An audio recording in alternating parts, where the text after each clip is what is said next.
Myth number one, weight gain during perimenopause. Everybody assumes that weight gain during perimenopause is inevitable and there's nothing you can do about it. And have you been told that? Or have you been told that you just need to exercise more and eat less? Or maybe you're told that you're packing on the pounds in the middle and that's just something normal that you should have when you age. What if I told you this belief is not only wrong, but it's also keeping you stuck in a cycle of frustration? So, here's the reality. Weight gain isn't inevitable, and it's a symptom of hormonal and metabolic shifts that occur in perimenopause and menopause, but they can be addressed. During perimenopause, the declining estrogen level that changes how you actually store fat, and it often shifts fat from your thighs and hips, what I like to call junk in the trunk, and moves it to your abdominal area.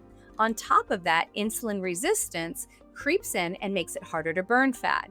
And often our stress level, cortisol, plays along with that, so we get more fat storage and it's easier to store fat. Studies like those published in the Journal of Clinical Endocrinology and Metabolism show that women in perimenopause can experience a 5 to 10% decrease in metabolism and metabolic rate. But let me explain this. This doesn't mean that you're doomed, and it does mean that your body needs a different approach than what you did in your 20s and 30s and maybe even your early 40s.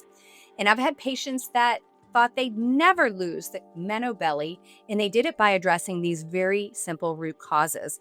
And they dropped 15 to 20 pounds and kept it off. So let me give you 3 practical tactics to tackle this myth head on.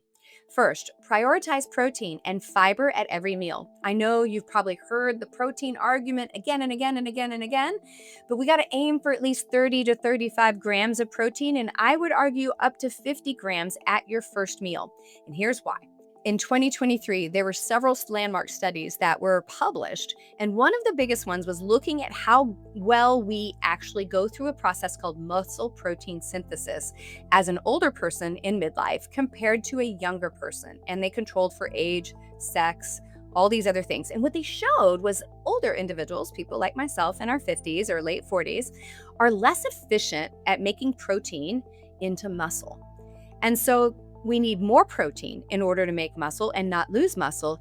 And it's better to get more protein at that morning meal and the meal that ends your fast or ends your eating at the end of the day. So the breaking of the fast, larger amount of protein. The last meal of the day, larger amount of protein.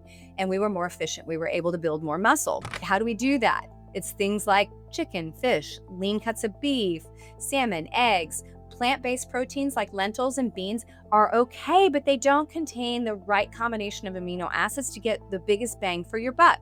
So animal proteins get a higher mark for quality amino acids. Now, you can also use protein powders and other things to supplement what you're doing, and even some forms of dairy like cottage cheese absolutely is a great form if you handle dairy. Now, we have to also think that protein stabilizes blood sugar and boosts your metabolism. So it actually raises thermogenesis, which is your body's heat and metabolic rate. So when I eat protein, it's actually working harder to digest that and utilize it than it would a carbohydrate. Now, second, every pound of muscle we put on will burn more calories at rest. So if we can actually build muscle and make sure we feed muscle, we actually increase or at least preserve our metabolic rate. We don't want to lose muscle because we lose a little bit of muscle every year if we aren't working really hard at it. So we don't want to do that. We want to counteract that metabolic slowdown. Third, managing stress. With 10 minutes of deep breathing or meditation daily, high cortisol can come down.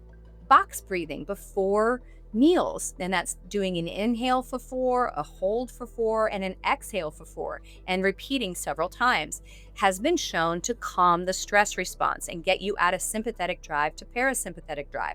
It's even taught to Navy SEALs. And if you do that a little bit before eating every day, you're actually going to reduce your cortisol and improve your activities of digestion because you get into a parasympathetic drive, which is what is necessary for digestion. And it helps you bring down stress. And when stress comes down, we get less insulin resistance. And high cortisol, again, from stress increases insulin and it makes us store more fat. These aren't just theories, these are strategies I've seen transform the lives of our patients.